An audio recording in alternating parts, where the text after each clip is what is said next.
Hello students, welcome to Acmic Academy. I am your teacher for this lecture. In this lecture, we are going to discuss HP Board Mock Test Class 10th Term 2 Mathematics. Alright? तो paper आपने किया होगा तो जो भी आपके doubts हैं या कोई क्वेश्चन नहीं आता, all that you can see and you will be able to revise the complete Term 2 syllabus through this mock test. तो सबसे पहले देखेंगे general instructions and then we'll do the questions section by section. Time limit important होती है, so make sure that you read the instructions carefully. Time limit कितनी है and accordingly you should be doing your paper. तो सबसे पहले start करते हैं इसको. और इसमें सबसे पहले देखो हमारी जनरल इंस्ट्रक्शंस क्या दी हुई हैं. इंस्ट्रक्शंस आर कि this question paper has two sections, section 1 and 2. तो दो सेक्शंस हैं इस पेपर में, जिसमें section 1 is objective type. That is question number 1 to 20 MCQs हैं. ऑलराइट, तो इसमें आपने ऑप्शन टिक करनी है, तो आप फटाफट इसको सॉल्व कर सकते हो. Solution is not going to be seen. तो और आपको हर क्वेश्चन में 3 ऑप्शंस होंगी. ऑलराइट, फिर जो सेक्शन 2 है वो सब्जेक्टिव टाइप है. उसके 3 पार्ट्स हैं, ए, बी और सी. पार्ट ए में आपके पास 1 to 7 क्वेश्चंस हैं, 2 मार्क्स ईच के, लेकिन आपने सिर्फ 4 करने हैं. अगर ज्यादा क्वेश्चंस करते हो तो बिलीव मी, जो लास्ट वाला क्वेश्चन है वो आपका चेक नहीं होगा. चाहे आपने वो बेटर किया है तो वही क्वेश्चंस करो जो आपको आते हैं और जितने कहे गए हैं. ज्यादा क्वेश्चंस करोगे तो उससे नुकसान होगा. आगे देखो part B. Part B again contains 7 questions, 8 to 14 carrying 3 marks each. और इसमें भी आपने डू एनी 4 मतलब कोई भी 4 क्वेश्चंस करने हैं. पार्ट सी में आपके पास 15 to 18 क्वेश्चंस हैं, जिसके आपके मार्क्स हैं 5 marks each, and you have to do any 2 out of these 4 questions. Alright, तो स्टार्ट करें. तो सबसे पहले देखो आपका सेक्शन 1, जिसमें हमने कहा था कि एमसीक्यूज हैं and all questions are carrying 1 mark each. तो इसमें देखो सबसे पहला क्वेश्चन हमारा क्या है, let us see. Now the first question here is given to be कि वैल्यू ऑफ चाहिए 1 plus tan square theta into 1 minus sine square theta. तो सॉल्व करते हैं. ये देखो, तो हमारे पास है 1 plus tan square theta into 1 minus sine square theta. तो आप इसमें ट्रिग्नोमेट्रिक आइडेंटिटीज अप्लाई करोगे. 1 plus tan square theta is the identity which is equal to secant square theta. Is it okay? और फिर आपके पास है 1 माइनस साइन स्क्वायर थीटा. अब 1 minus sine square theta क्या होता है, cos square theta, because you know the identity sine square theta plus cos square theta is 1. तो ये हो गया cos square theta. And then you know secant square theta is 1 upon cos square theta into cos square theta. तो cos square theta आपका cancel हो जाएगा, तो ये हमारे पास आ गया कितना, 1. So that means in this case we have B option correct. Alright, तो पहले क्वेश्चन में बी ऑप्शन करेक्ट हो जाएगी. आप देखो इसमें अगर बाय चांस आप भूल गए आइडेंटिटी, तो देखो इसका एक शॉर्टकट मेथड मैं आपको यहां पे बताती हूँ. इसी क्वेश्चन को, क्योंकि ऑब्जेक्टिव टाइप है, हमारा सॉल्यूशन किसी ने नहीं देखना, तो शॉर्टकट में पता है क्या कर सकते हो, थीटा कुछ भी ले, आंसर तो कांस्टेंट है ना. हम एक काम करते हैं, थीटा को 0 डिग्री ले लो और यहां पुट करो, तो 1 प्लस tan स्क्वायर थीटा है जैसे, तो tan 0 आपको पता है अगर 0 है तो 1 प्लस 0 का square 0 into 1 minus 0 degree, sine 0 is 0, तो 1 इंटू 1 इज 1. तो आप ऐसे भी आंसर निकाल सकते हो. तो दिस इज द शॉर्टकट. अगर आपको आइडेंटिटी भूल गई है बाय चांस, तो आप शॉर्टकट से क्वेश्चन कर सकते हो. थीटा की वैल्यू ऐसी लेनी है जिसके लिए tan और साइन डिफाइंड हो. जैसे आप थीटा को 90 डिग्री नहीं लोगे, क्योंकि tan 90 degree you know is not defined. अगले क्वेश्चन को देखो. Look at question number 2 now. We have to obtain cos 49 degree upon sin 41 degree. अब देखो जिसमें फिक्स्ड एंगल्स होते हैं ना, जैसे इस केस में है, तो इसमें शॉर्टकट नहीं अप्लाई होगा, इसमें आपको डायरेक्टली करना पड़ेगा. तो देखते हैं, हमें ये गिवन है cos 49 डिग्री और divided by we have sin 41 degree. Is it alright? तो हमारे पास क्या है, देखो sin 41 डिग्री. सबसे पहले ये जो दो एंगल्स दिए हैं ना, इनमें रिलेशन देखो, इनका सम या डिफरेंस कुछ 90, 180, 270 डिग्री या 360 डिग्री वगैरह तो नहीं आ रहा.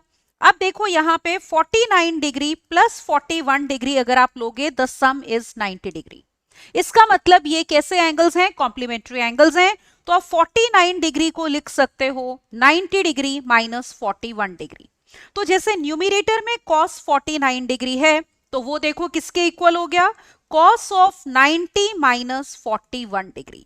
अब cos 90 minus theta you know is sin theta, तो this is nothing but sin 41 degree. Why? Because we know that cos 90 degree minus theta is equal to sin theta. तो हम यहां पे पुट करते हैं, so therefore it is equal to cos 49 degree को देखो क्या लिख सकते हैं, sin 41 डिग्री, और डिनोमिनेटर में already we have sin 41 degree, cancel हो गया, answer is coming out to be 1। So in this particular question as you can see A option is correct. Is it okay? अगले question पे चलते हैं। Look at now question number 3। You are given PA and PB are two tangents drawn to a circle from an external point P. तो आपने बताना है कि इनमें क्या रिलेशन होगा। Is it all right? Let us see now how we are supposed to do this question. All right? Now let us see. अब देखो इसमें फिगर हमारी कैसे बनेगी, ऑब्जर्व करो।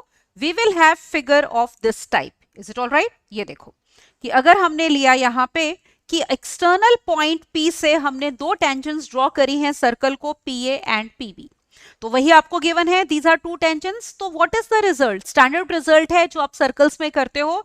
अगर एक्सटर्नल पॉइंट से हम ये दो टेंजेंट्स ड्रॉ कर रहे हैं तो इनकी lengths will be equal, that means here PA will be equal to PB। तो ये रिलेशन होता है टेंजेंट्स के बीच में, उनकी लेंथ्स का। तो that means in this particular question we have B option correct. So you have to use the standard result. अगला क्वेश्चन देखते हैं। Look at now question number 4।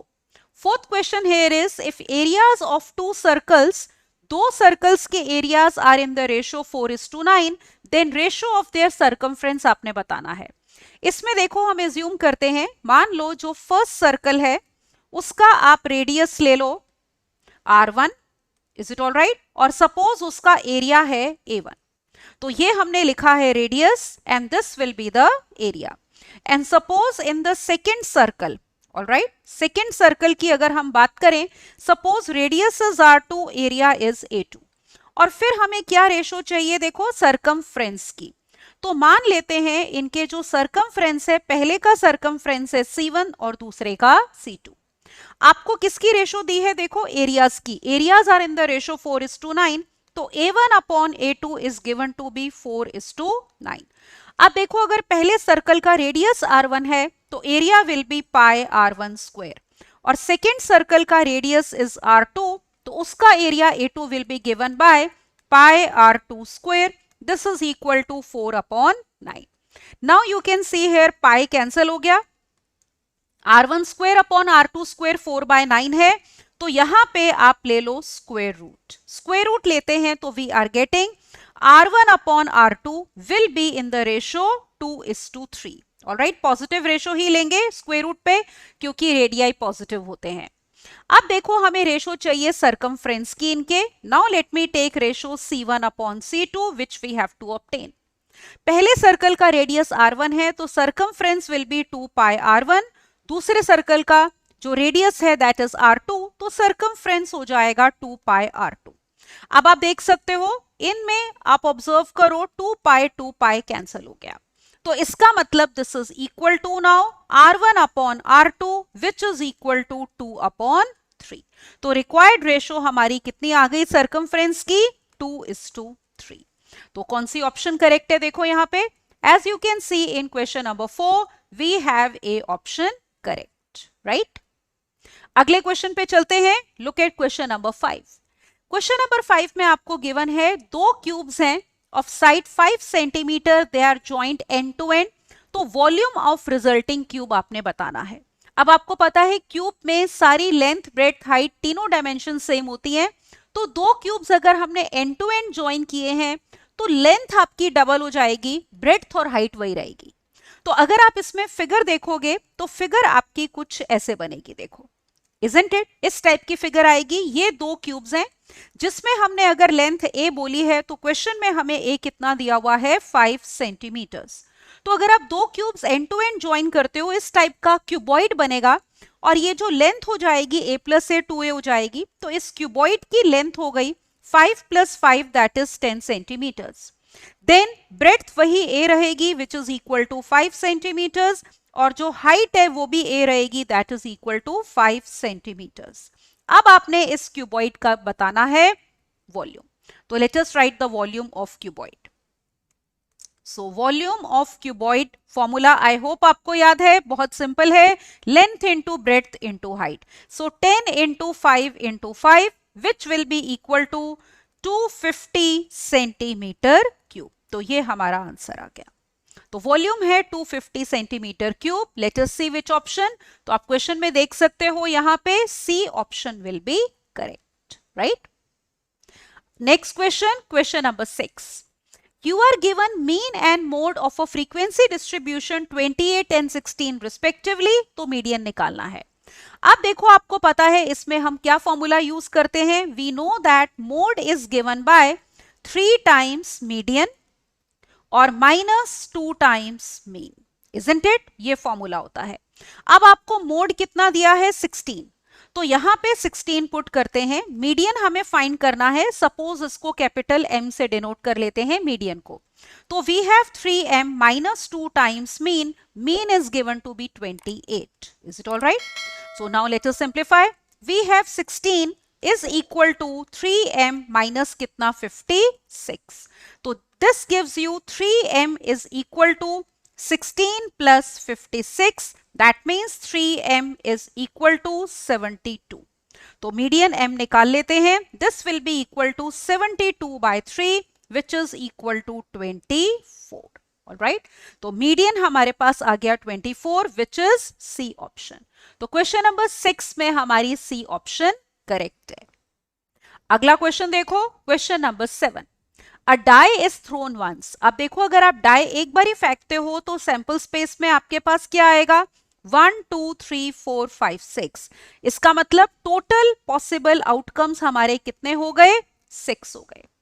फिर हम बोल रहे हैं probability of getting an even number. अब जैसे इवेंट ई है गेटिंग इवन नंबर, ऑलराइट. ई से हम डिनोट करते हैं इवेंट गेटिंग इवन नंबर.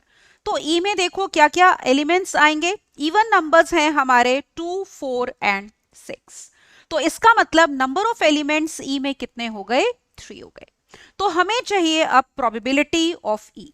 तो फेवरेबल हमारे पास एलिमेंट्स हैं 3, total outcome 6, 3/6 that is 1/2 is the required probability. तो इस क्वेश्चन में 1/2 इज ए ऑप्शन. तो in question number 7 we have A option correct. अगला क्वेश्चन देखो आप. Look at now question number 8. 8th question में आपको कहा है कॉट थीटा की वैल्यू है 15/8, साइन थीटा फाइंड आउट करना है. तो अब देखो अगर हमारे पास है कॉट थीटा इक्वल टू 15/8, इसको करने के दो मेथड्स हैं. Look at the first method. Right triangle use करके अगर करना है तो let us draw a right angled triangle. Is it all right? तो मान लो ये हमने ड्रॉ किया राइट एंगल ट्राइंगल. ये एंगल थीटा है. कॉट थीटा होता है बेस अपॉन परपेंडिकुलर. तो बेस है 15 और आपका परपेंडिकुलर कितना है 8. अब देखो ये एंगल 90 डिग्री है. This is hypotenuse. तो you can apply Pythagoras theorem. It will be perpendicular का स्क्वायर प्लस बेस का स्क्वायर. 8 स्क्वायर प्लस 15 का square which is equal to 64 plus 225 which is coming out to be 289. This implies your hypotenuse is equal to 17. अब देखो हमारे पास ये hypotenuse 17 आ गई. तो sin थीटा हम निकाल सकते हैं which is perpendicular upon hypotenuse. तो perpendicular is 8, hypotenuse is 17. That means answer will be 8/17. तो आप देखो 8/17 is B option. तो क्वेश्चन नंबर 8 में B ऑप्शन करेक्ट है. सेकेंड मेथड देखो क्या हो सकता था. ये तो हमने राइट ट्राइंगल से किया है.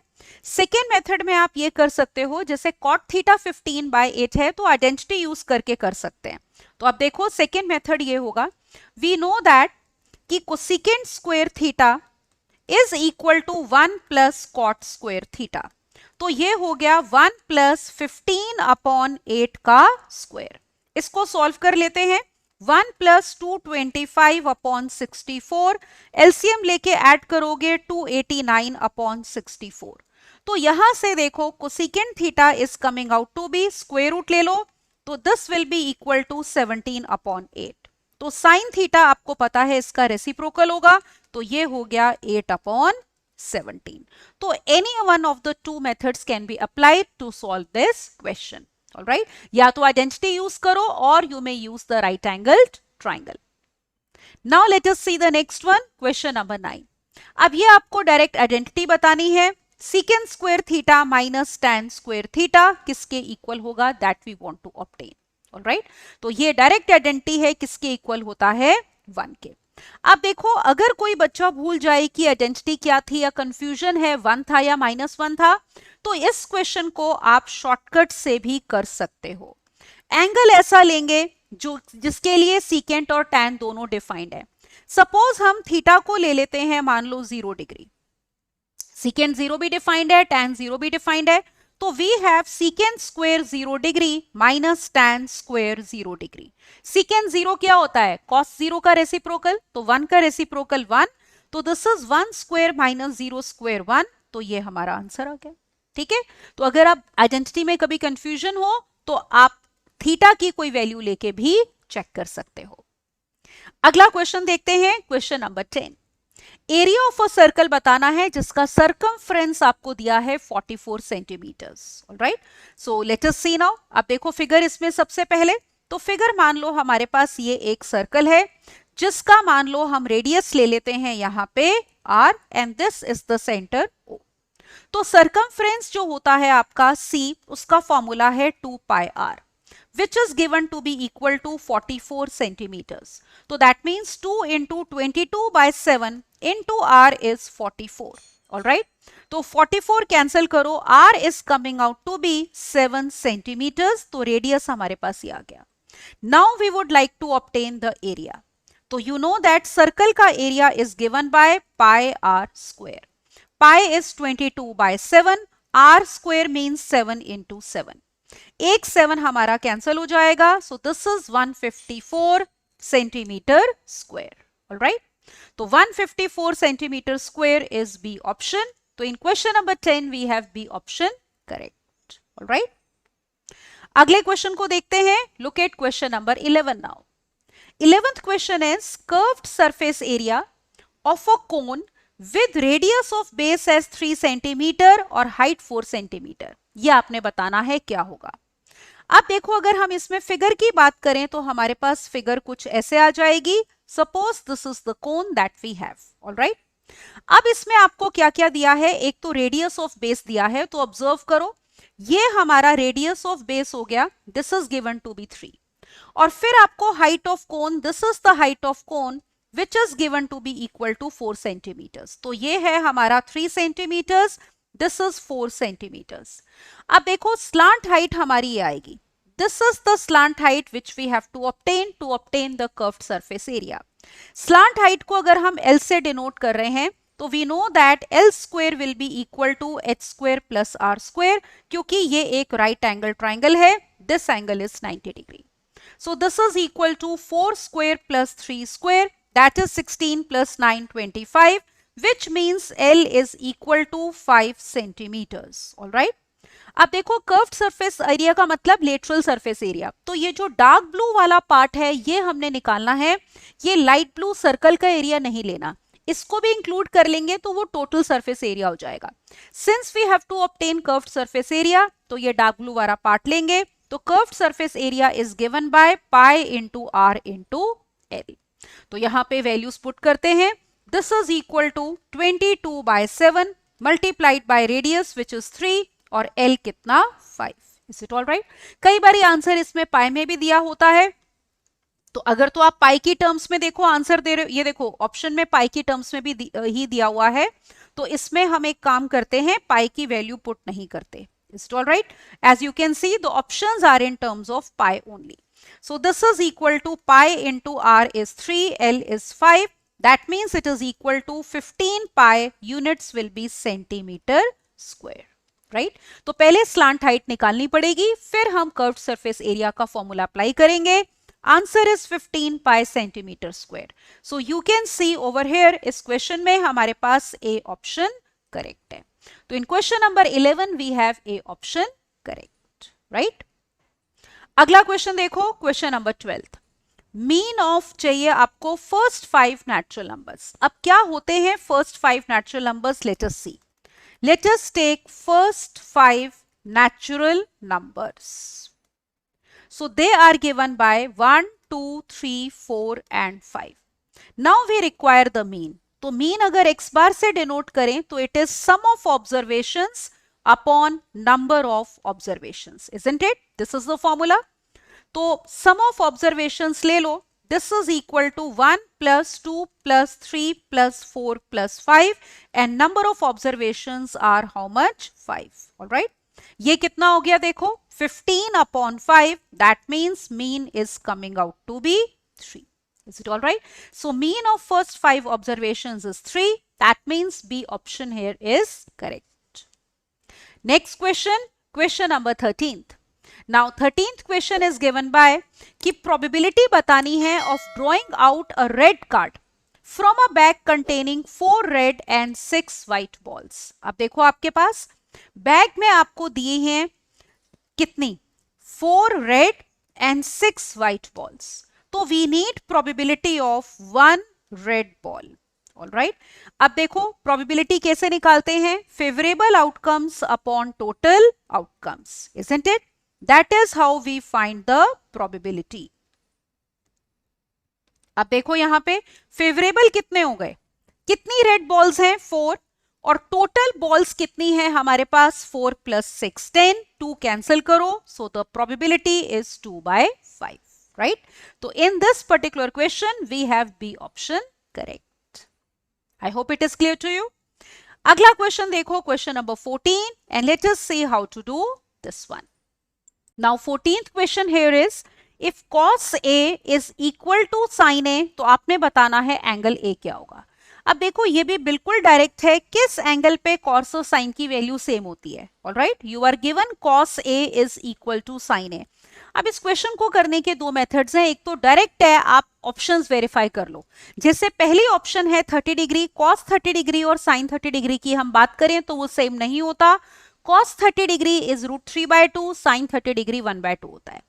बी ऑप्शन में 45 डिग्री दिया है, तो अगर एंगल ए आपका 45 डिग्री है, you know that cos A means cos 45 degree is 1/√2 और sin A का मतलब sin 45 डिग्री वो भी 1/√2 है, तो मतलब इस केस में cos A is equal to sin A। तो इसका मतलब आंसर हमारा बी ऑप्शन आ गई। या फिर इस क्वेश्चन को देखो और कैसे कर सकते हो, what is the second method. आपको दिया है जैसे यहां पे cos A is equal to sin A, isn't it? cos A can be written as sin of 90 degree minus A, होता है ना ये cos A sin 90 minus A is cos A, तो this is equal to sin A।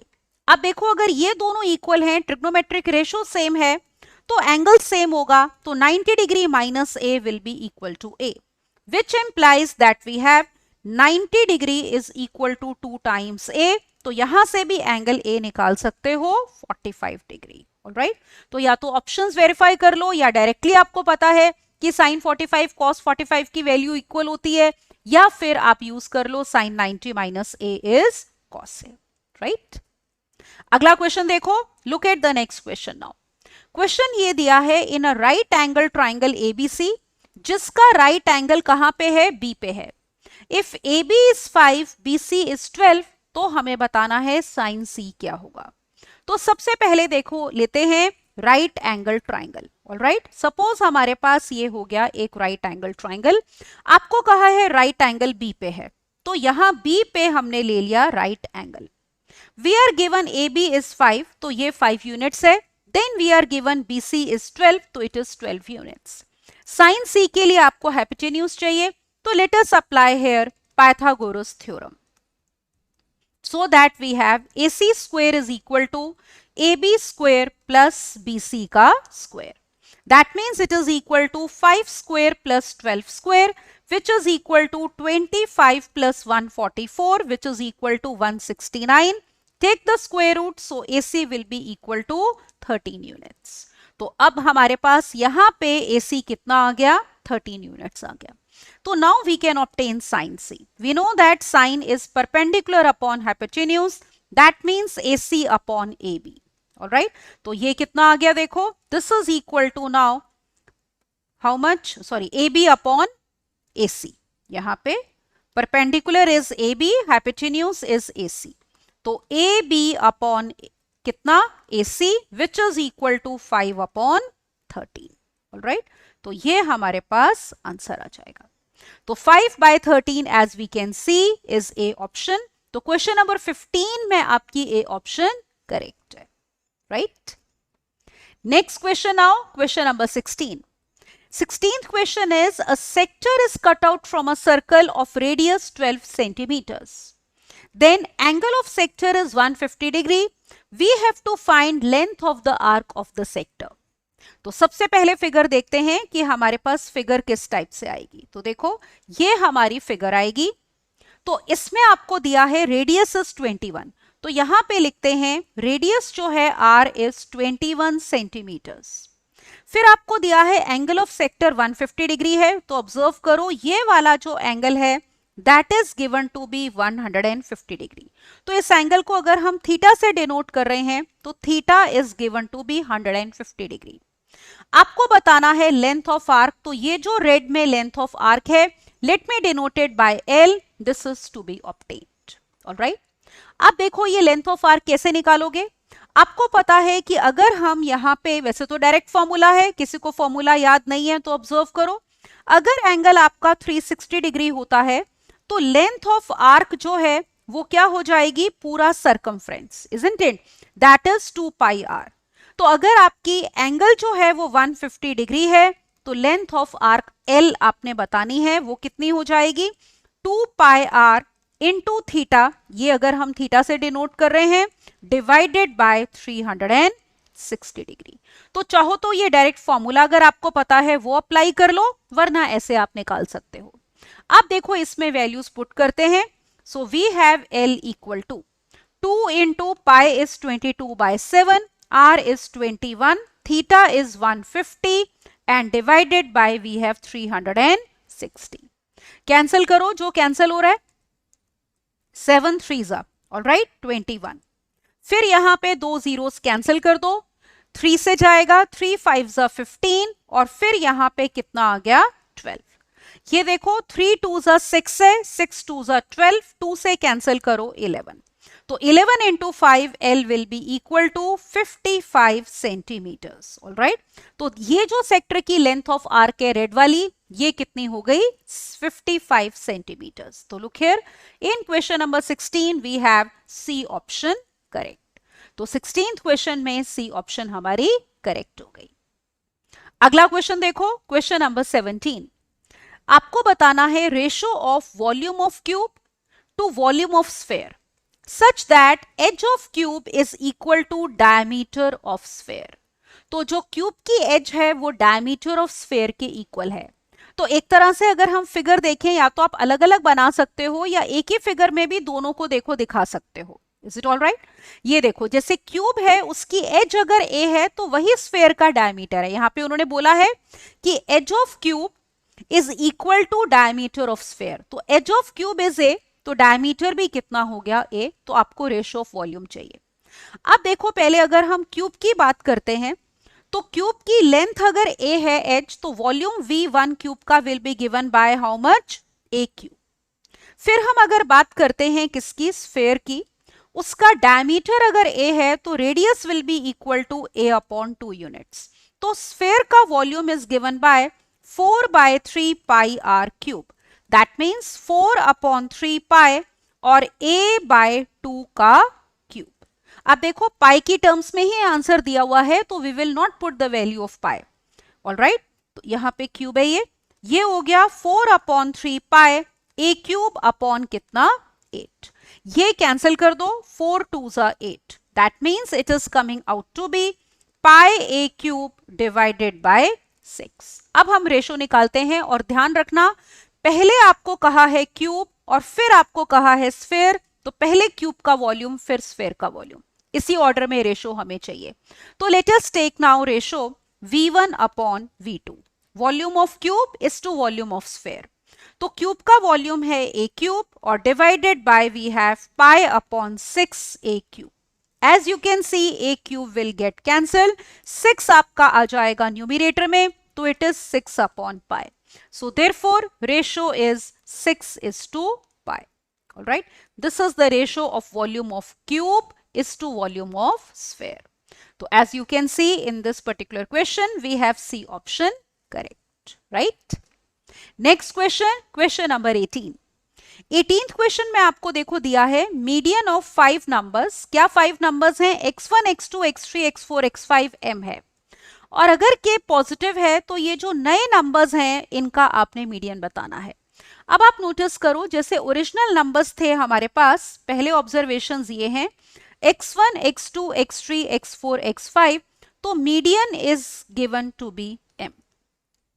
तो अगर हम माने suppose ये इंक्रीजिंग ऑर्डर में है, तो आपको पता है मीडियन होती है मिडिल मोस्ट वैल्यू. अब आपके पास अगर न्यू ऑब्जर्वेशंस की हम बात करते हैं तो उन सब में हमने k ऐड किया है. तो we have x1 plus k, x2 plus k, x3 plus k. वैसे तो ये ओरल क्वेश्चन है, देखो आपको कुछ भी लिखने की जरूरत नहीं है. तो x4 plus k, x5 plus k.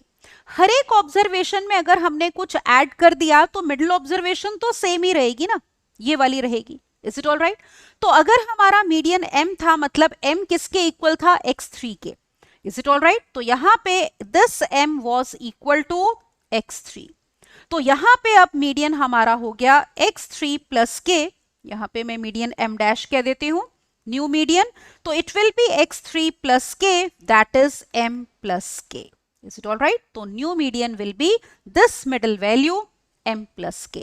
So that means in this case we have B option correct. All right? तो 18th question में हमारा median कितना हो जाएगा? m plus k.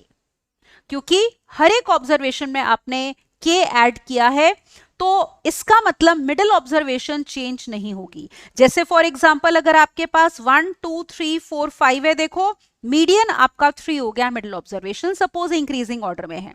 तो अगर मैं हर एक ऑब्जर्वेशन में देखो 2 ऐड कर दूं तो ऑब्जर्वेशंस क्या बनेंगी? दिस विल बी, चलो 1 ऐड कर देते हैं, 2, 3, 4, 5 और 6. तो अब मीडियन 4 हो गया ना. तो ये अगर आपका m है, हर एक ऑब्जर्वेशन में 1 ऐड किया है, तो मीडियन में भी हमारा क्या ऐड हो गया? 1 ऐड हो गया. तो यहां पे median will be m plus k. That means we have B option correct. आगे चलते हैं. Look at now question number 19th. 19th question is probability of drawing out a red card from a pack of 52 cards. Again it is not difficult. आपको ये पता होना चाहिए कि जैसे अगर पैक में हमारे पास 52 कार्ड्स होते हैं, we have half 26 red cards and we have 26 black cards. Is it all right? So we need probability of drawing a red card. All right, ये चाहिए. तो again it will be equal to favourable outcomes upon total outcomes, isn't it? That is the definition of finding out the probability of any event. तो favourable outcomes upon total outcomes. Favourable कितने हैं कि कितने cards हमारे red हैं. So we have 26 red cards, तो favourable outcomes are 26. और total means pack में कितने कार्ड्स हैं? 52. तो this will be equal to 1 upon 2. That is the required probability. तो as you can see 1/2 is C option. तो we have C option correct. Is it okay? तो ये था हमारा क्वेश्चन नंबर 19. अगले चलते हैं आगे. Question number 20th.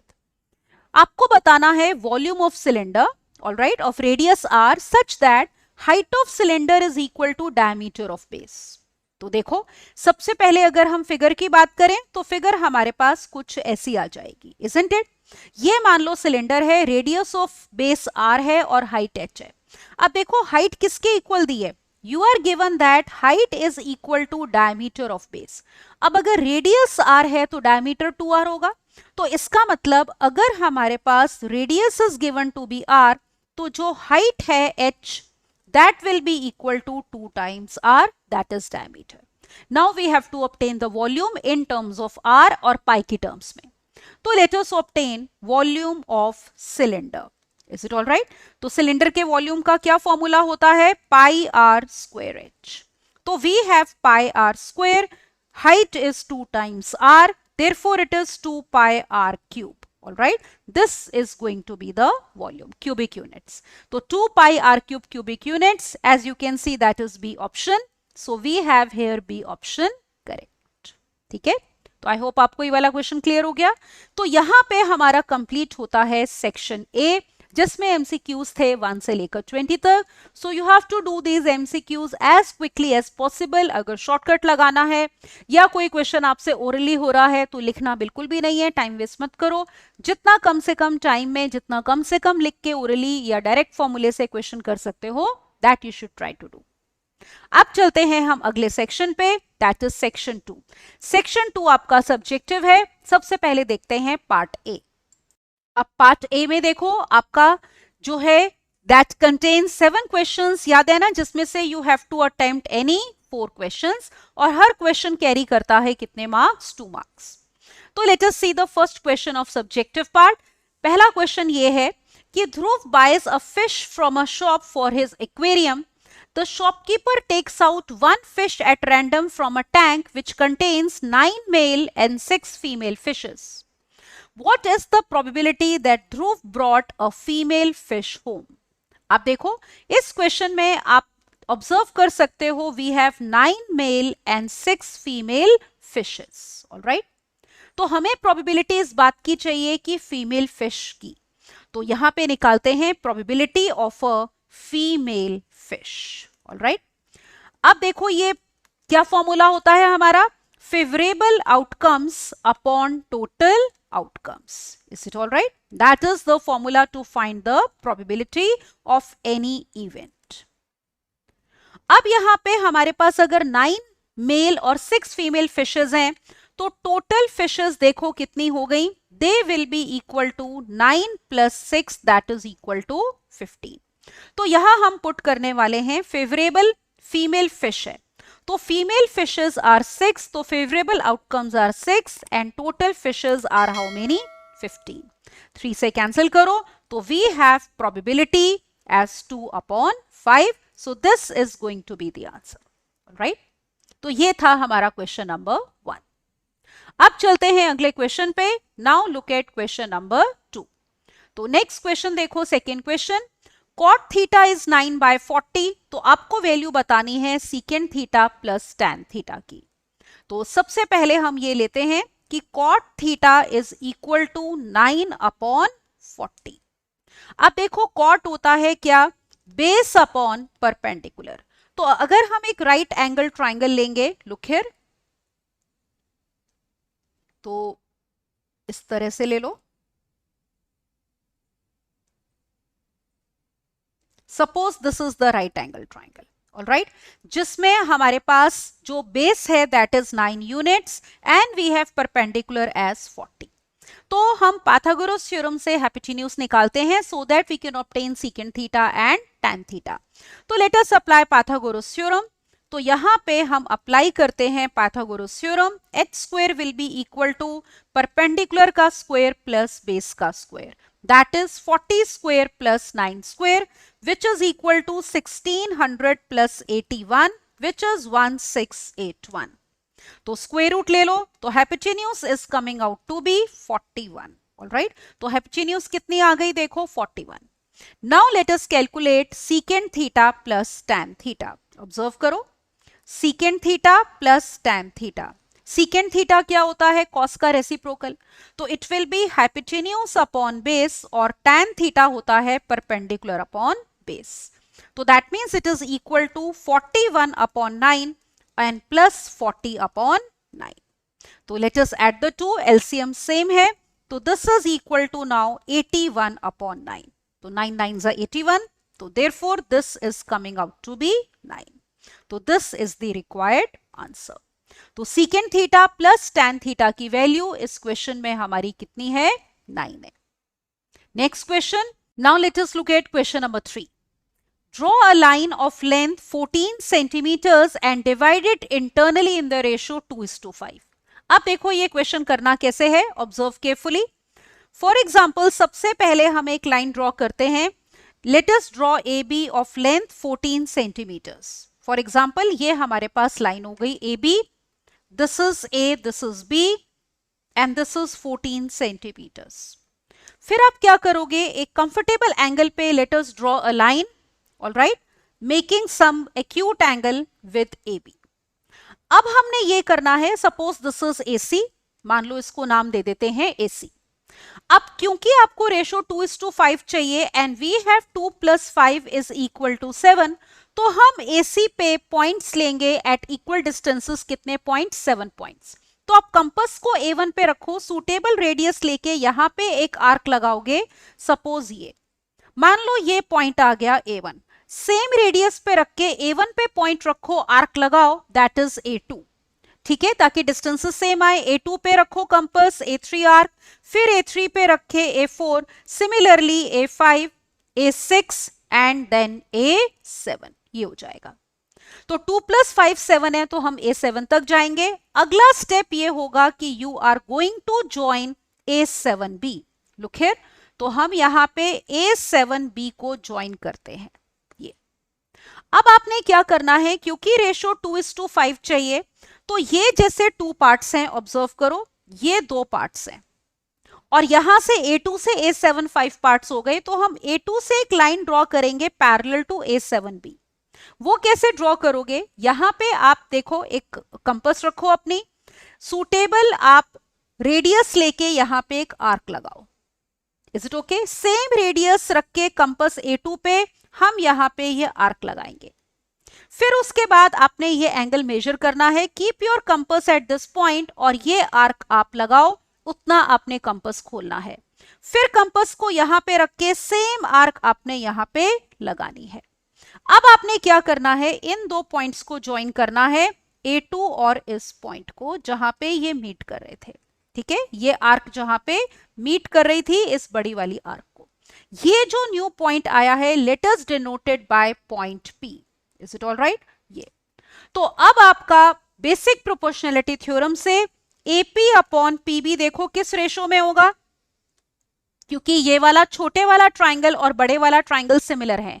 क्यों सिमिलर है, क्योंकि ये वाला एंगल से इक्वल है and this angle is same in both the triangles.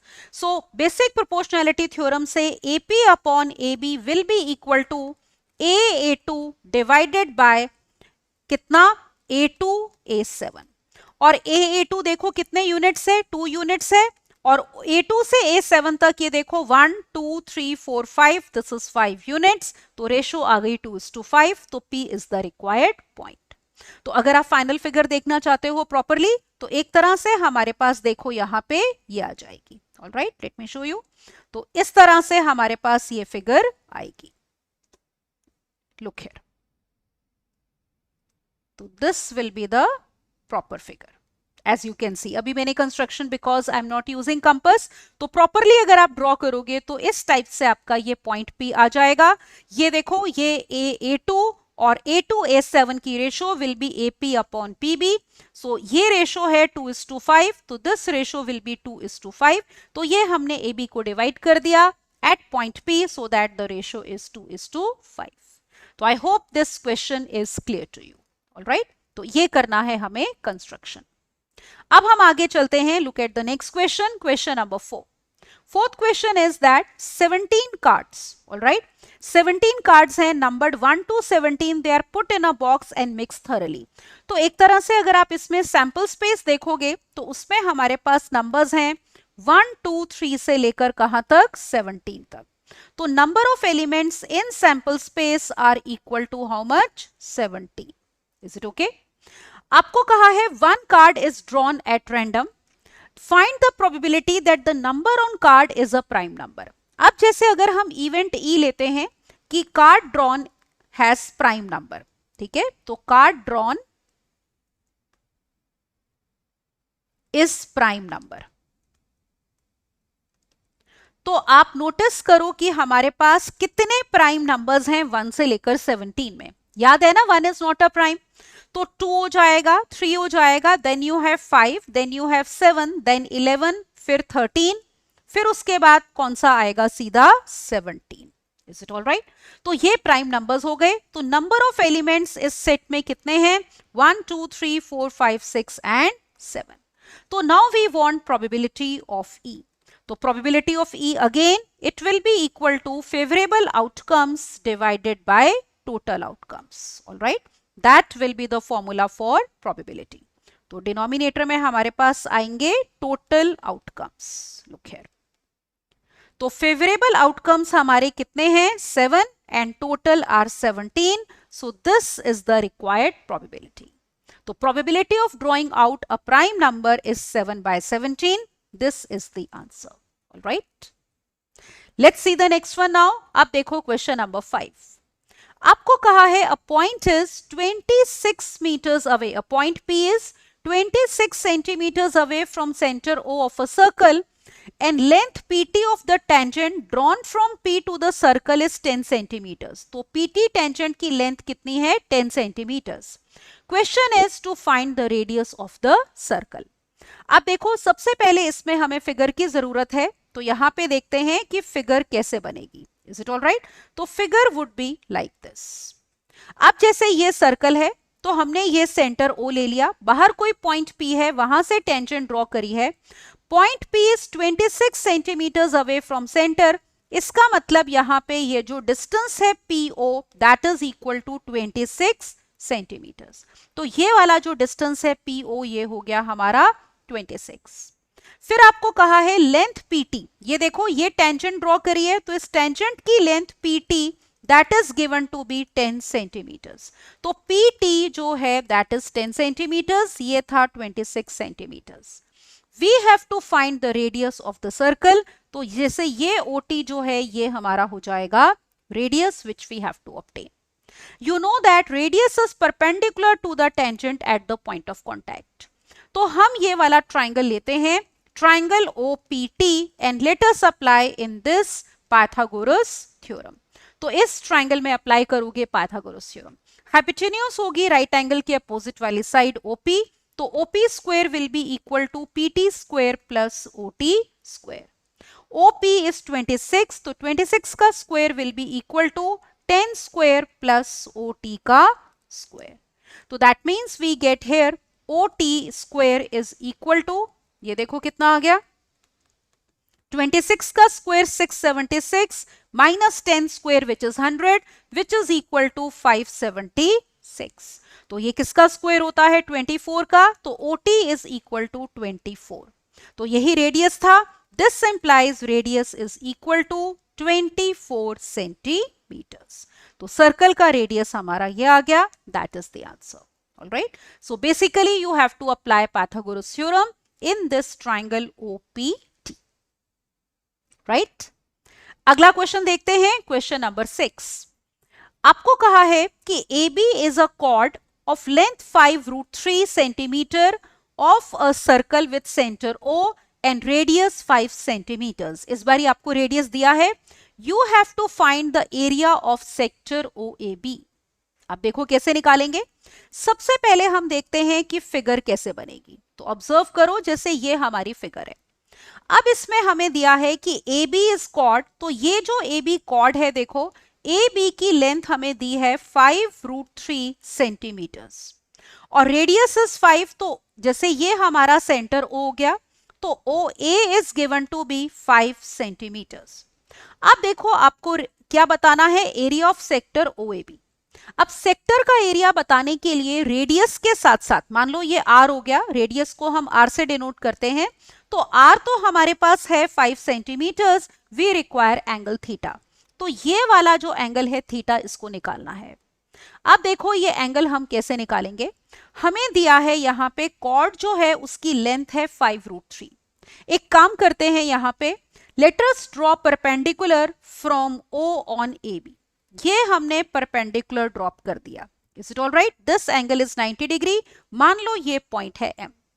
अब perpendicular from the centre to a chord by 6 the chord. तो इसका मतलब ये हो गया कि अगर OM परपेंडिकुलर है AB के, तो इसका मतलब AM will be equal to MB और दोनों कितने होंगे, हाफ ऑफ AB. AB 5√3 था, तो ये हो गया 5√3/2 सेंटीमीटर्स. ऑलराइट. अब आप ये वाला ट्राइंगल देखो, कोई भी एक ट्राइंगल देख लो. मान लो लुक एट ट्राइंगल OAM. ये राइट एंगल ट्राइंगल है, तो इसमें हम अप्लाई कर सकते हैं Pythagoras theorem. So you will have how much, OA square will be equal to कितना, ये आप इससे भी निकाल सकते हो. देखो पाइथागोरस थ्योरम नहीं भी अप्लाई करें, बेसिकली हमें एंगल चाहिए. तो आप नोटिस करो AM आपके पास 5√3/2 है, OA ये है, तो एक तो हमें ये वाली साइड पता है और एक ये पता है. पूरा एंगल अगर थीटा है, आप नोटिस करो ये हाफ एंगल हमारा हो जाएगा θ/2. तो ये परपेंडिकुलर हो गया, ये हाइपोटेन्यूज. तो let us take in triangle OAM, you can directly take sin θ/2. It will be perpendicular AM upon hypotenuse, that is OA. AM हमने निकाला 5√3/2 और OA कितना है रेडियस, that is 5. तो that means sin θ/2 is √3/2.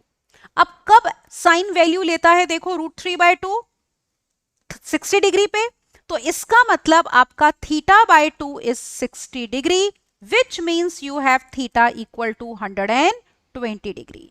तो ये जो सेक्टर का एंगल था, पूरा angle theta, that is coming out to be how much, 120 degree. Alright, इसको मैं हटाती हूं यहां पे.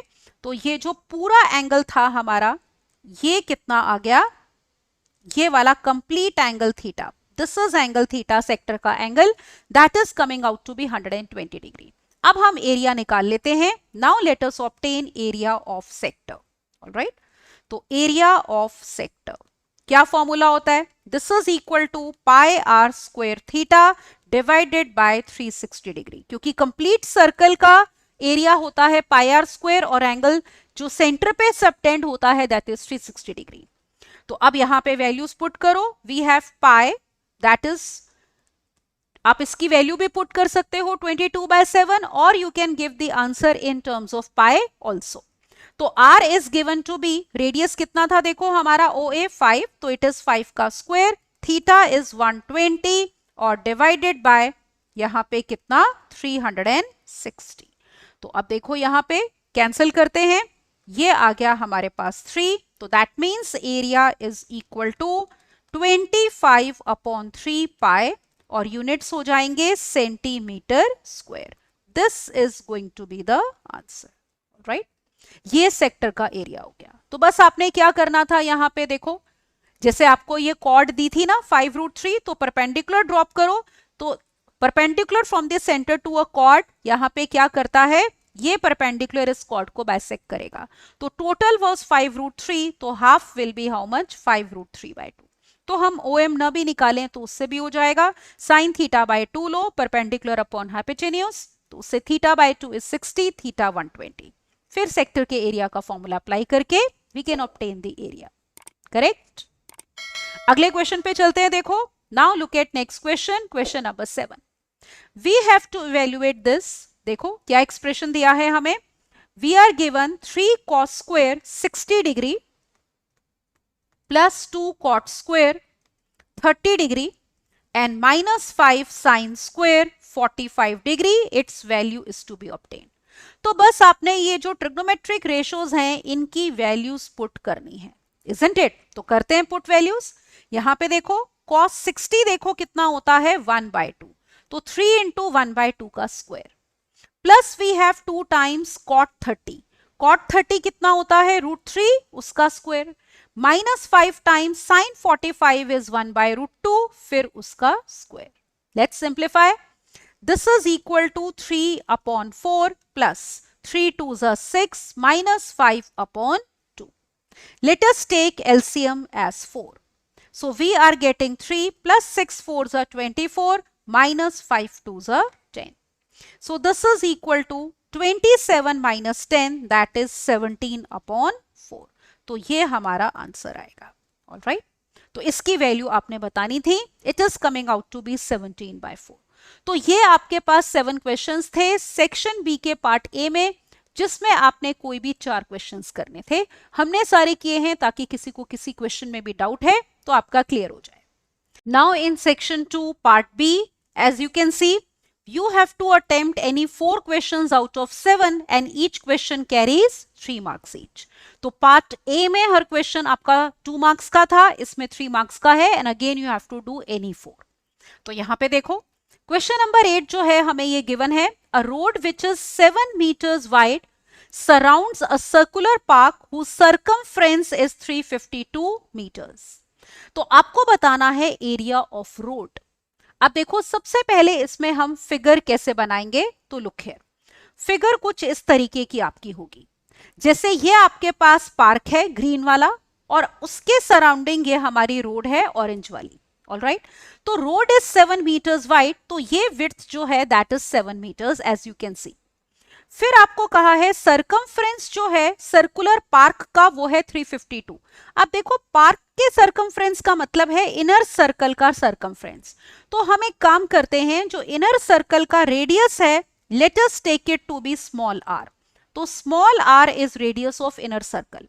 तो सबसे पहले हम यहां पे बात करते हैं इनर सर्कल की, जो कि है हमारा park. Is it all right? This is the park. तो इसका हमें रेडियस अज्यूम कर लेते हैं r। Let the radius be equal to r। तो वो कैसे निकालेंगे? We are given that circumference is how much? 352 meters। Alright, तो सर्कमफ्रेंस का फॉर्मूला होगा 2 pi r। This is equal to 352। That means 2 into 22/7 into r is 352। यहां पे solve कर लो, r will come out to be 56 meters। तो radius आपका solve करके आ जाएगा 56। अब आपको एरिया ऑफ रोड चाहिए, मतलब ऑरेंज वाला एरिया चाहिए। अब देखो उसके लिए आप क्या करोगे, आउटर सर्कल के एरिया में से इनर सर्कल का एरिया माइनस करोगे तो पार्क का एरिया माइनस हो जाएगा और हमें रोड का एरिया मिल जाएगा। तो आउटर सर्कल के एरिया के लिए आपको आउटर सर्कल का रेडियस भी चाहिए। अब देखो यहां पे हम मान लेते हैं, सपोज ये जो आउटर सर्कल है इसका रेडियस इज कैपिटल आर। तो you can see capital R will be small R plus 7, क्योंकि 7 meters है विड्थ ऑफ द रोड। तो let me write over here कि capital R will be equal to small R plus 7। तो it is equal to 56 plus 7, that is equal to 63 meters। Now let us obtain the area. तो area of road will be equal to outer circle के area में से inner circle का area हमने subtract करना है। Take pi common, तो it will be capital R square minus small R square. So capital R is 63 meters and small R is 56। तो let's put the values here. This is equal to 22/7, 63 का square minus 56 का square. तो इसको आप ऐसे भी कर सकते हो, देखो ए स्क्वायर माइनस बी स्क्वायर का फॉर्मूला ए माइनस बी इंटू ए प्लस बी। ऑलराइट, ऐसे भी सॉल्व कर सकते हैं। तो उससे ये फायदा होगा आपका, देखो 7 डायरेक्टली कैंसिल हो जाएगा। This is 7 and this will be equal to how much? 119। ये 7 हमारा कैंसिल हो गया। So 119 multiplied by 22 will give you 2618 and units will be metre square.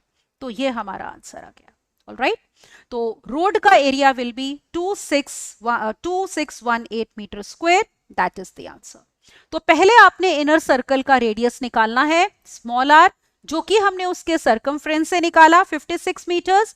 उसके बाद हमने क्या किया है, आउटर सर्कल का रेडियस स्मॉल आर में 7 ऑब्टेन ऐड करके निकाला है।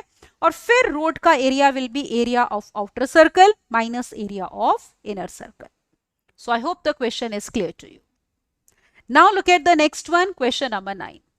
You are given if secant theta plus tan theta is m, you have to show m square minus 1 upon m square plus 1 is sin theta. तो let's do this question now. तो m की value हमें दी है secant theta plus tan theta. And we would like to obtain value m square minus 1 upon m square plus 1. तो m की value हम यहाँ पे पुट करते हैं। अब यहाँ पे देखो, this will be secant theta plus tan theta whole square minus 1 divided by we have secant theta plus tan theta whole square plus 1. a plus b whole square फॉर्मूले लगाएंगे, तो we have secant square theta plus tan square theta plus we have 2 secant theta tan theta minus 1 और divided by again formula secant square theta plus tan square theta plus we have 2 secant theta, tan theta and plus 1. अब देखो numerator में we are going to combine these terms secant square theta minus 1, because secant square theta minus 1 होता है tan square theta, और denominator में plus 1 है तो ये दो टर्म्स कंबाइन करोगे because tan square theta plus 1 is secant square theta. तो लेट्स डू दिस. आप देखो ये सीकेंट स्क्वायर थीटा माइनस 1 कितना हो गया, tan स्क्वायर थीटा, और एक tan स्क्वायर थीटा पहले से है तो it is 2 tan square theta plus we have 2 secant theta tan theta. Got it? Divided by देखो सीकेंट स्क्वायर, ये tan स्क्वायर थीटा प्लस 1 होता है सीकेंट स्क्वायर थीटा, एक सीकेंट स्क्वायर थीटा पहले से है तो we have 2 secant square theta plus 2 secant theta into tan theta. Now let us take over here whatever that is common. Numerator में आप देख सकते हो 2 tan थीटा कॉमन है, we are left with tan theta plus secant theta. Got it? Denominator में देखो क्या common है, डिनोमिनेटर में हमारे पास 2 secant थीटा कॉमन है तो बचा secant theta plus tan theta. अब देखो क्या क्या कैंसिल हो गया, एक तो 2 कैंसिल हो रहा है और एक ये पूरा फैक्टर कैंसिल हो गया, तो हमारे पास यहां पे आ रहा है tan theta upon secant theta. tan theta होता है sin theta upon cos theta and 1 upon secant theta will be cos theta. तो cos थीटा कैंसिल हो गया, this is equal to sin theta. तो देयरफॉर वी आर गेटिंग, यही show करना था हमने, तो हम कहेंगे therefore m square minus 1 upon m square plus 1 is equal to how much, sin square theta, sin theta. ठीक है, इट इज sin थीटा. तो that is what we had to prove. तो m की वैल्यू पुट करो और अपने trigonometric formulas use करने हैं. आगे बढ़ते हैं. Now look at question number 10. 10th question here is a conical vessel whose internal radius is 5 centimeters and height is 24 centimeters is full of water. The water is emptied into a cylindrical vessel. तो conical vessel से cylindrical vessel में पानी shift किया है जिसका internal radius 10 centimeter है. Find the height to which the water rises in the cylindrical vessel. अब देखो फिगर हमारे पास कुछ ऐसी होगी, यहां पे देखो, जिसमें हम यहां पे कोनिकल वेसल से पानी शिफ्ट कर रहे हैं सिलिंड्रिकल वेसल में. सबसे पहले अगर हम देखो कोन की बात करते हैं तो उसका ये आपका रेडियस ऑफ बेस है और ये आपकी हाइट हो गई. मान लो रेडियस ऑफ बेस को डिनोट कर लो स्मॉल r से और ये हाइट है हमारी h. तो हमें देखो क्या क्या गिवन है. रेडियस कोन की बात कर रहे हैं पहले, तो radius is given to be 5 centimetres और हाइट है हमारी 24 सेंटीमीटर्स. अब देखो पानी इसमें डाल रहे हो तो पानी का मतलब वॉल्यूम, तो let us obtain volume of water in cone. Alright, ये तो इसको हम डिनोट करते हैं V1 से. फॉर्मूला आपको पता ही है 1/3 पाई r स्क्वायर h. तो that means it is equal to 1/3 pi, r is 5 का स्क्वायर इंटू 24 और यूनिट्स होंगे हमारे सेंटीमीटर क्यूब. अब ये पानी हमने इस सिलिंड्रिकल वेसल में डाला है. अब सिलिंड्रिकल वेसल में मान लो हमारा पानी यहां तक ये पानी आया है. ऑलराइट, ये पानी हमने फिल किया है, तो आपको बताना है कितना पानी का वेसल राइज हो रहा है. ऑलराइट, ये तो इसमें आप एज्यूम कर लो, मान लो इसका जो रेडियस ऑफ बेस है ना बेटा, that is capital R. Suppose ये हमने ले लिया कैपिटल R और मान लो पानी का लेवल राइज हुआ है कैपिटल H. तो जो वॉल्यूम ऑफ वाटर कोन में था वही वॉल्यूम ऑफ वाटर किस में है, सिलेंडर में. तो now let us obtain volume of water in cylinder. Volume of water in cylinder, तो उसकी डायमेंशंस हमने कैपिटल R और कैपिटल H ली हैं, तो वॉल्यूम को V2 से डिनोट करो pi capital R square into H. Capital R आपको क्वेश्चन में दिया है कितना, 10 centimetres. So this is equal to pi into 10 का स्क्वायर इंटू कैपिटल H, इतने सेंटीमीटर क्यूब. अब पानी क्योंकि सेम है तो we have V1 is equal to V2. Is it all right? That means we have pi by 3 into 5 का square 25 into 24 this is V2 which is pi into 10 का square 100 into h। क्या क्या cancel हो गया, एक तो देखो पाई cancel हो रहा है, फिर 25 4 जा 100, 4 से करो 4 6 जा 24 और 3 2 जा 6, तो बस आपका h आ गया, h is equal to 2 centimetre. तो ये हमारा आंसर है। तो पानी का लेवल सिलेंडर में 2 सेंटीमीटर राइज होगा। तो वॉल्यूम्स आपने इक्वेट करने हैं कोन के और सिलेंडर के। तो पता है जब दो वॉल्यूम्स इक्वेट करने होते हैं ना, तो खासकर कोन और सिलेंडर का कॉम्बिनेशन है तो दोनों में पाई आता है, तो never put the value of pi because pi will get cancelled. Alright, तो पाई को पुट करके हम ये वैल्यू निकालने में टाइम वेस्ट नहीं करेंगे, इसको ऐसे ही रखेंगे और बाद में कैंसिलेशन पार्ट करेंगे। That will make your calculation part easier, right. Now look at the next one, question number 11। A bag contains 5 white, 7 red and 3 black balls. All right. तो हमारे पास क्या क्या है, हम यहाँ पे लिखते हैं we have 5 white, 7 red and 3 black balls. फिर कहा है a ball is drawn at random from the bag. Find the probability that A part है ball is red or white. अब यहाँ पे देखो टोटल बॉल्स कितनी है, पहले हम वो निकाल लेते हैं। 5 plus 7 plus 3 that is equal to 15. Part A देखो, आपको प्रोबेबिलिटी चाहिए दैट बॉल इज रेड और व्हाइट। ऑलराइट, तो देखो फेवरेबल वेज हमारे कितने हो गए, या तो बॉल आपकी हो जाए यहां पे देखो रेड या फिर कौन सी व्हाइट, यही लिखा है ना रेड और व्हाइट। तो रेड आपके पास 7 है, व्हाइट आपके पास 5 है, तो फेवरेबल हो गए 5 plus 7 और टोटल बॉल्स कितनी थी 15। तो it is equal to 12 by 15। तो 3 4 जा 12, 3 5 जा 15। तो पार्ट 1 का आंसर आएगा 4/5। अब आते हैं इसके पार्ट बी के ऊपर। आपको चाहिए probability that ball is neither white nor black. Is it okay?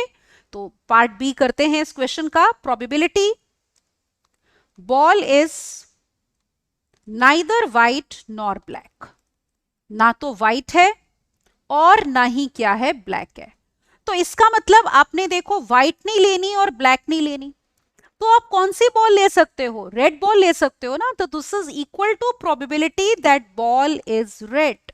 Is it all right? ये तो रेड बॉल्स देखो कितनी है हमारे पास 7, तो favourable is 7 and total balls are 15। तो पार्ट 2 का हमारा आंसर होगा 7/15। तो पार्ट 1 का आंसर है 4/5, part 2 is 7/15। So this was question number 11. आगे बढ़ते हैं। Now let us look at question number 12. इसमें आपने प्रूफ करना है that the line segment joining point of contact of two parallel tangents to a circle is diameter of the circle. All right? तो देखो इसमें कैसे प्रूफ करना है। यहाँ पे देखो पॉइंट ऑफ कॉन्टैक्ट दो पैरेलल टेंजेंट्स का लेना है। तो सबसे पहले हम फिगर देखते हैं। तो figure would be somewhat like this. ये हमारे पास एक सर्कल है, ये लाइन सेगमेंट है A B which is joining point of contact of two parallel tangents. तो P Q and R S are parallel tangents. तो हम यहां पे लिख भी देते हैं P Q comma R S are parallel tangents. Alright, तो ये आपको क्या है गिवन है। So this is given to you. To prove आपको ये करना है कि इनके पॉइंट ऑफ कॉन्टैक्ट से ज्वाइन करके जो कॉर्ड बन रही है A B is diameter of circle. All right, ये अब आप नोटिस करो कि इसका प्रूफ हम करेंगे कैसे। ऑलराइट, प्रूफ के लिए सबसे पहले देखो हम क्या करेंगे, we will draw a line from centre O. ठीक है, पहले तो ओ ए ओ बी हमने ज्वाइन कर दिया, where A and B were the points of contact. Now through this point O let us draw a line parallel to this A Q. तो यहां पे हमने ये किया है कि ड्रॉ, इस पॉइंट को नाम दे दो, मान लो N, let us call it as O N. तो let us draw O N parallel to A Q. अब देखो ये अगर इसके पैरेलल है तो इसमें ये वाले अंदर वाले एंगल्स का सम कितना होगा 180 degree. So we have angle O A Q plus angle A O N will be equal to 180 degree. अब because radius is perpendicular to the tangent at the point of contact, A हमारा point of contact है, तो ये वाला angle कितना होगा 90 degree. तो ये हम पुट कर देते हैं, that means 90 degree plus angle AON, this is equal to 180 degree, which means we are getting from here कि एंगल AON जो है वो देखो कितना हो गया, this will be equal to 90 degree. All right, तो हमने शो कर दिया कि ये वाला जो एंगल है आपका, this angle is coming out to be 90 degree. Similarly हम शो कर सकते हैं ये वाला एंगल भी कितना है 90 डिग्री। तो we can write similarly angle BON will also be equal to 90 degree. तो अब देखो अगर हम इनको ऐड कर ले यहां पे, this implies we have angle AON plus angle BON, this will be equal to 90 degree plus 90 degree, that means it will be 180 degree. All right, तो अब देखो ये एंगल ज्वाइन करके बनेगा क्या, AON plus BON will be angle AOB, तो angle AOB is 180 degree. अब आप नोटिस करो कि अगर ये टोटल एंगल 180 डिग्री है, ये वाला एंगल अगर 180 डिग्री है AOB, तो ये सेम स्ट्रेट लाइन हो गई जो कि हमारी सेंटर से पास कर रही है, therefore it is the diameter. तो यहां पे हम लिख देते हैं, this implies AB is a straight line passing through center O of circle. All right, so it is a straight line passing through center O of circle. तो इसका मतलब हो गया AB is diameter. तो therefore AB is diameter of this circle. So that is what we had to prove. So I hope the proof is clear to you. All right. So this was question number 12th. Now look at the next one, question number 13th. 13th question here is a cubical ice cream brick of H 22 centimeters is to be distributed among some children. This is some, okay? So it is to be distributed among some children by filling ice cream cones of radius 2 centimeter and height 7 centimeter up to its brim. Find the number of children who will get the ice cream cones.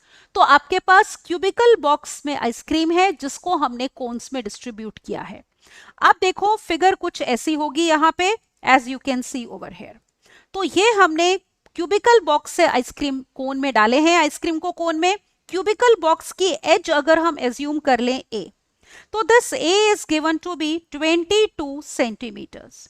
तो V1 लेते हैं हम volume of cube, तो this will be equal to A cube, that means equal to 22 cube centimetre cube. Is it okay?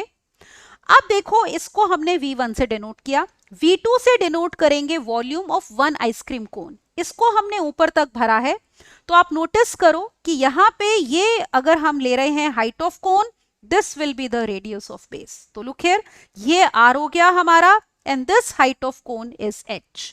तो आपको ये कितना दिया हुआ है क्वेश्चन में, देखो R इज 2, तो small r is equal to how much, 2 centimetres and H is equal to 7 centimetres.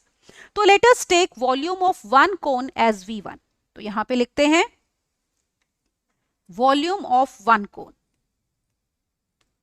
Late me denote it, इसको V2 से कर लो बिकॉज V1 से हमने वॉल्यूम किसका लिया था, क्यूब का। तो कोन के वॉल्यूम का फॉर्मूला होता है 1/3 pi r square h, that means it is equal to 1/3 into 22/7, r का स्क्वायर मतलब 2 का स्क्वायर और multiplied by h, that is 7। तो 7 विल गेट कैंसल्ड, तो that means it is equal to, let us write V2 now. So V2 will be equal to over here, this will be equal to now 88/3 centimetre cube. ये आ गया। अब हम assume कर लेते हैं कि मान लो n कोन्स में इस आइसक्रीम को हमने डिस्ट्रीब्यूट किया है, तो पूरे क्यूब का वॉल्यूम होगा n times volume of one cone. तो let us write over here, let ice cream be distributed in n cones, let ice cream be distributed in n cones. All right. So n times volume of one cone will be equal to volume of the whole ice cream. So that means we have n will be equal to v1 upon v2. तो find कर लेते हैं. देखो v1 था हमारा 22 का cube, मतलब 22 into 22 into 22.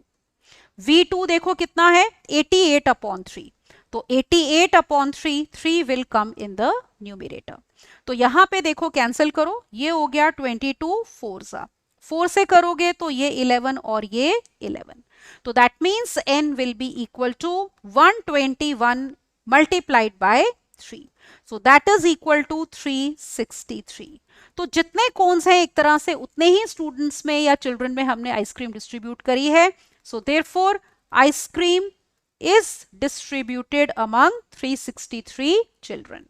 So ice cream is distributed among 363 children.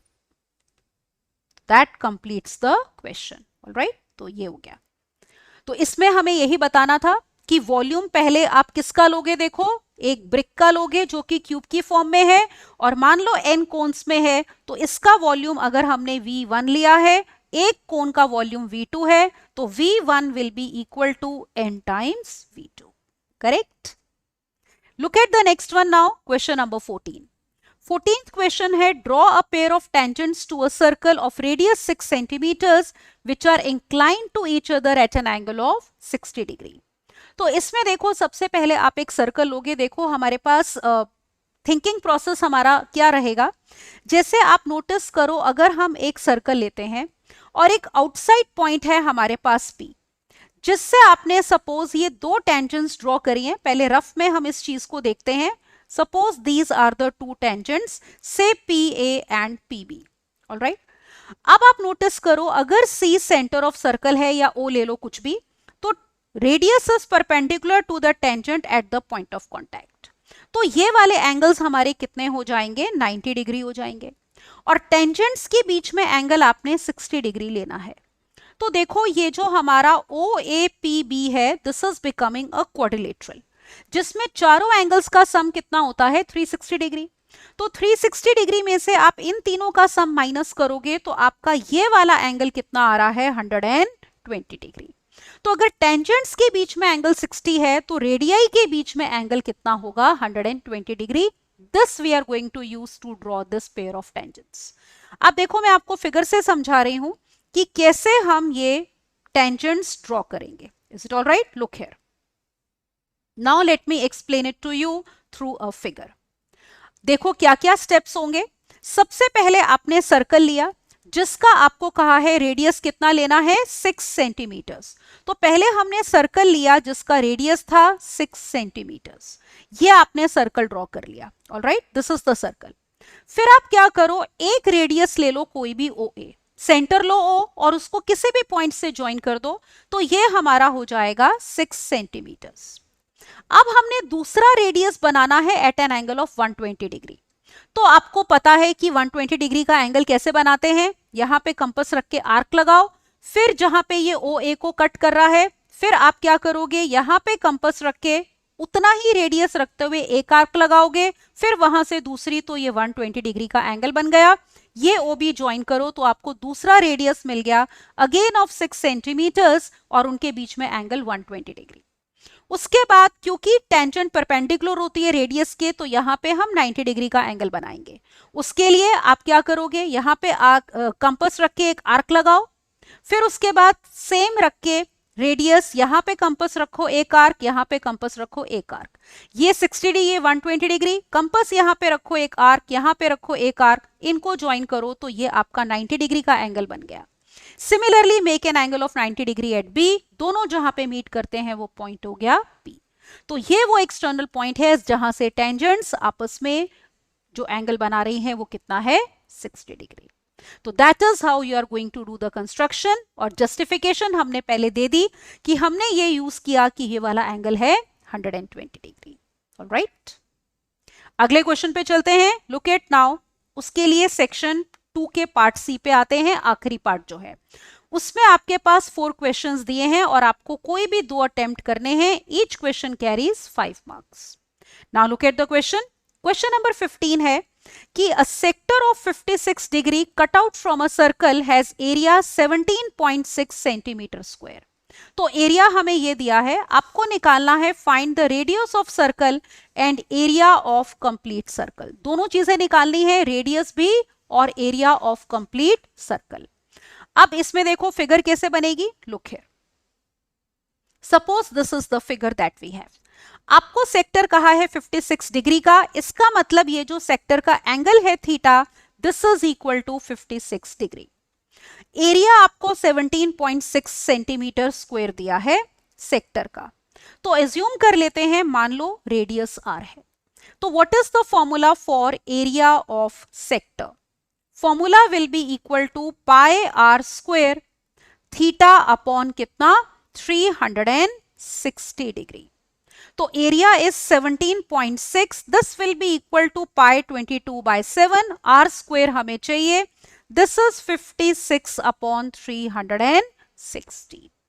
यहां से आप सॉल्व करके आर निकालोगे, it will come out to be 6 centimetres. Alright, तो आर ये आ गया. तो पहला पार्ट यही था, find the radius of the circle. फिर आपको कहा है एरिया ऑफ कंप्लीट सर्कल बताओ. तो एरिया ऑफ कंप्लीट सर्कल कितना हो जाएगा, pi R square, isn't it. तो कंप्लीट सर्कल का area will be pi R square. That means it will be equal to pi into 6 का स्क्वायर. Is it okay.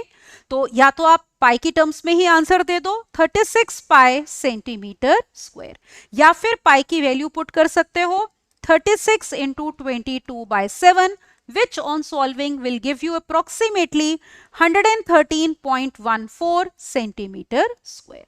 तो देखो ये दो पार्ट्स थे, एक तो आपने रेडियस बताना था और एक बताना था एरिया. या तो 36 पाई और 113.14 centimetre square. So this was question number 15. Got it. Next question देखते हैं, 16th question.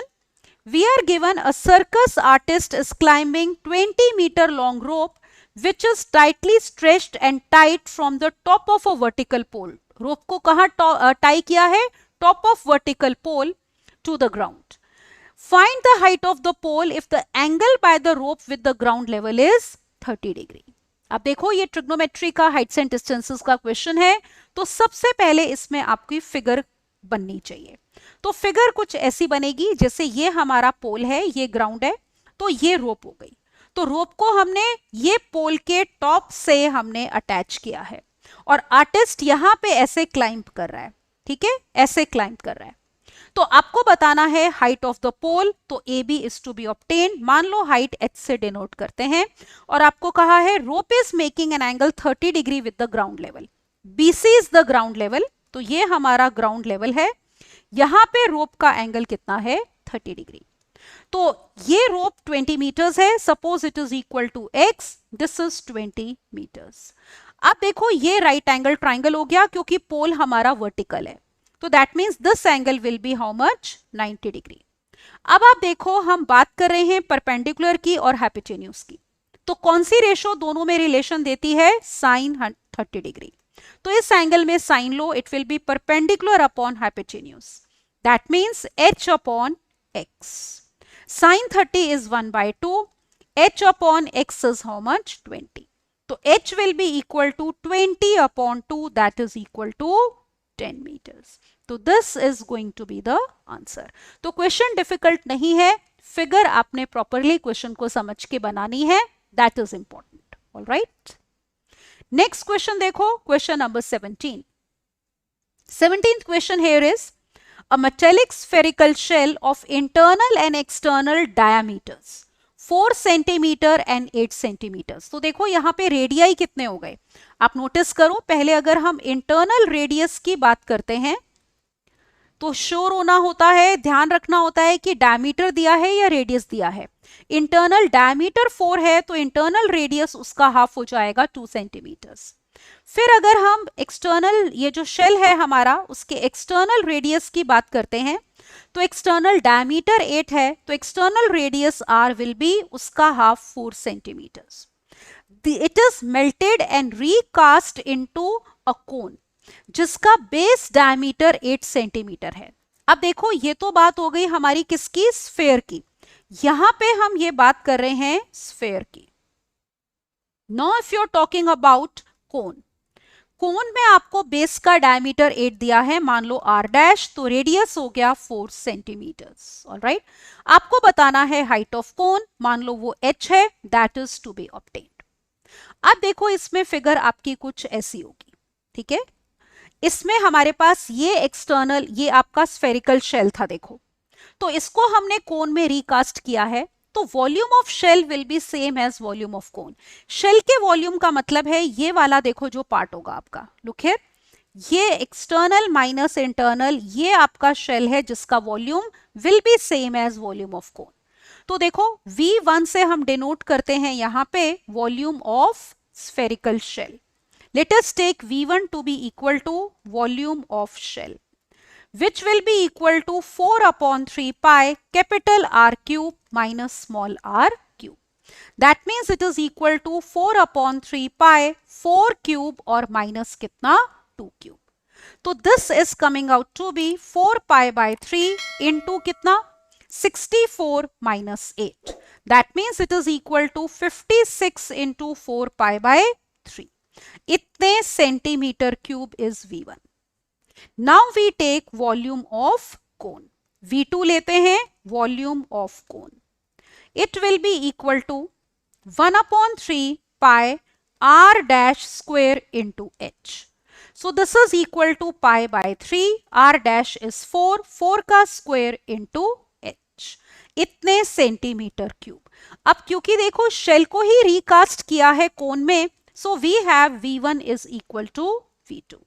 Which means 53 into 4 pi by 3, this is equal to pi by 3, 4 का square means 4 into 4 multiplied by h. क्या क्या cancel हो गया observe करो, एक तो देखो पाई हमारा कैंसल हो रहा है, फिर हमारे पास एक यहाँ पे 3 भी कैंसल हो गया, एक 4 भी कैंसल कर दो, तो h is equal to how much, 56 divided by 4. All right, which is equal to how much, 14 centimeters. So this is the height of cone जो हमें निकालनी थी। तो आंसर is 14 centimeters. तो I hope this question is clear to you. तो हमने spherical shell को melt करके कोन में कन्वर्ट किया है, तो वॉल्यूम दोनों का सेम होगा। अब एक लास्ट क्वेश्चन देखो, question number 18. 18th question is find the median for the following frequency distribution. ये आपको टेबल दिया हुआ है, तो let us see now, let me draw the table here first of all. तो ये हमें दिया है क्लास, फिर हमारी फ्रीक्वेंसी, और फिर हम लेंगे यहां पे क्यूमुलेटिव फ्रीक्वेंसी। ऑलराइट, तो let us draw the columns now. तो यहां पे हमारे पास है class interval, this is frequency, और यहां पे हम लेने वाले हैं क्यूमुलेटिव फ्रीक्वेंसी। अब क्लास इंटरवल्स आपको दिए हैं 0 to 8, then we are given 8 to 16, then 16 to 24, फिर 24 से 32, 32 से लेकर 40, और फिर 40 से लेकर 48। ऑलराइट, तो let us take this now. ये हमारा टेबल हो गया। अब हम इसमें फिल करते हैं हमारी frequency. Note the frequencies now. हमारे पास है 8, 10, 16, 24, 15 एंड 7। अब मीडियन निकालने के लिए सबसे पहले हमें चाहिए होती है क्यूमुलेटिव फ्रीक्वेंसी। पिछली फ्रीक्वेंसीज ऐड करो, 8, 8 plus 10 here would be 18, 18 plus 16 लोगे आएगा 34, 34 plus 24 will be 58, 58 plus 15 will give you 73, 73 plus 7 will be 80. तो यहां पे सम ऑफ फ्रीक्वेंसीज जो हम कैपिटल N से डिनोट करते हैं वो कितना आ गया, 80। अब सबसे पहले हमें निकालनी होती है यहां पे मीडियन क्लास। मीडियन क्लास वो होती है जिसमें आपकी n बाय 2th ऑब्जर्वेशन लाई करती है। तो n बाय 2th ऑब्जर्वेशन का मतलब यहां पे हो गया 80 by 2, that is 40th observation जिस क्लास इंटरवल में लाई करेगी। अब उसके लिए हम क्यूमुलेटिव फ्रीक्वेंसी देखते हैं, ध्यान से देखना। यहां पे 8 पे खत्म होता है, मतलब 1 to 8 जो है आपके पास वो इस क्लास इंटरवल में लाई करते हैं। मान लो ये मार्क्स हैं और ये मार्क्स हैं आपके, ये नंबर ऑफ स्टूडेंट्स हैं। तो इंक्रीजिंग ऑर्डर में अगर खड़े हैं बच्चे मार्क्स के हिसाब से, तो 0 से 8 मार्क्स तक कितने बच्चे हैं? 8 है। फिर उसके बाद 18 है, मतलब 9 to 18 पोजीशन पे वो 10 बच्चे खड़े हैं जिनके 8 से 16 के बीच में मार्क्स हैं। 18 खत्म हो गया, 19 to 34 इन 16 पोजीशंस पे वो स्टूडेंट्स हैं जिनके मार्क्स 16 to 24 हैं। हमें वो चाहिए जिनके मार्क्स 40 हैं। ऑलराइट, तो वो कहां पे आएगा? 34 के बाद आप नोटिस करो 35 से 58 पोजीशन तक वो 24 बच्चे हैं जिनके मार्क्स इस क्लास इंटरवल में हैं। तो ये हो गई हमारी मीडियन क्लास। तो median class here is coming out to be 24 से लेकर 32। तो ये है इसकी मीडियन क्लास जिसमें हमारा 40th ऑब्जर्वेशन लाई कर रही है। अब हम मीडियन का फॉर्मूला लिखते हैं।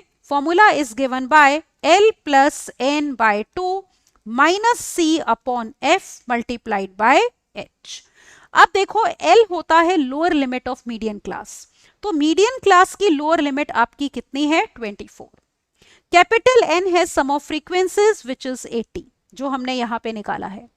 C होता है cumulative frequency of class just before median class.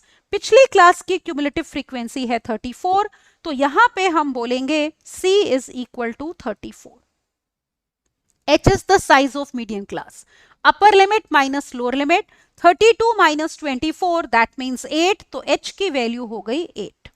F होता है frequency of median class which is 24, तो F will be equal to 24। अब ये सारी वैल्यूज हम इस फॉर्मूले में पुट करते हैं to find the median. Look here now, m will be equal to 24 plus we have n by 2 which is 40 minus c which is 34 divided by f which is 24 multiplied by h which is 8.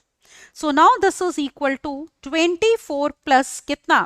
This is 6 upon 24 multiplied by 8. So 6 8s are 48, 48 upon 24 is 2, 24 plus 2 that is 26. So this will be the median. तो ये आ गया हमारा median इस frequency distribution का, right? तो frequency distribution के median के लिए आपको पहले क्यूमुलेटिव फ्रीक्वेंसी का कॉलम बनाना होता है और फिर पहले देखनी होती है मीडियन क्लास। ओके, तो I hope this question is clear to you. So in this lecture we have discussed HP board का मॉक टेस्ट क्लास 10th का मैथमेटिक्स का। तो मेन चीज ये है कि आप इंस्ट्रक्शंस ठीक से पढ़ के टाइम लिमिट में क्वेश्चंस करो। ऑब्जेक्टिव क्वेश्चंस आपने जल्दी जल्दी करने हैं, उनमें अगर कोई शॉर्टकट अप्लाई होता है वो करो, क्योंकि उसके सॉल्यूशंस किसी ने नहीं देखने, सिर्फ आपने ऑप्शन टिक करनी है। फिर सब्जेक्टिव पार्ट में it's important that you do the question properly, figure proper बननी चाहिए, यूनिट्स प्रॉपरली लिखने हैं, एक्सप्लेनेशन प्रॉपर होनी चाहिए, because there will be marks for steps. तो ऑब्जेक्टिव और सब्जेक्टिव क्वेश्चंस को टैकल करने का तरीका अलग अलग है, दोनों का कॉम्बिनेशन आपको इस पेपर में दिया गया है। तो practice as many mock test as you can so that आपको बिल्कुल कॉन्फिडेंस आ जाए कि टाइम लिमिट के अंदर हम पूरा पेपर कंप्लीट कर सकते हैं।